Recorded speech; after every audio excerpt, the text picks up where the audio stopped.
अमरावती शहरात एक मोठा आणि धक्कादायक गुन्हा समोर आला आहे। जयस्तंभ चौक ते कॉटन मार्केट जाणाऱ्या मार्गावर स्थित इंद्रपुरी हॉटेल समोर असलेल्या जय भोले गुटखा विक्री दुकानात तिघांनी हैदोस घालून दुकानातील साहित्य फेकले आणि एकाने गोळी झाडून परिसरात दहशत निर्माण केली।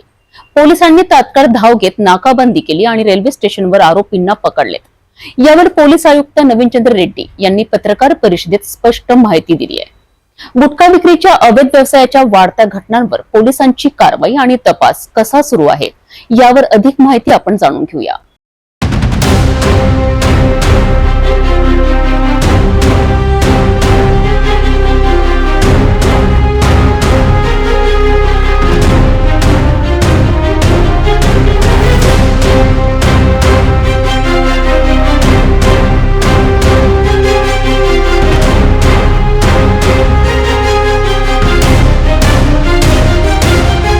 काल संध्याकाळी जो मुलानीच्या शॉपवर एक घटना घडली होती, ज्याच्यामध्ये आरोपीने अग्निशस्त्राचा वापर करून फायर केलेला आहे आणि जीवे मारण्याचा प्रयत्न केला असा आम्ही यामध्ये गुन्हा दाखल केला आहे। ज्यांनी अग्निशस्त्राचा म्हणजे देशी कट्टा आणि याचा वापर करून फायर केला आहे, या आरोपीचा निष्पन्न करून त्या आरोपी त्यांना अटक करण्यात आलेली आहे।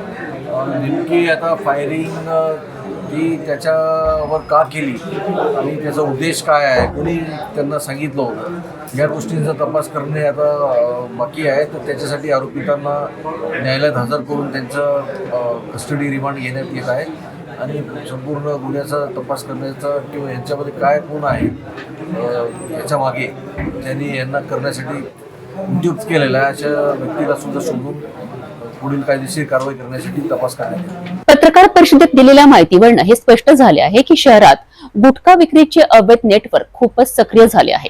पोलिसांनी काही आरोपींना ताब्यात घेतले असून गुटखा किंग विक्की मंगलानीवर हल्ला करण्याची सुपारी देण्यामागे कोण आहे हे पोलिसांच्या तपासानंतरच लवकरच समोर येईल।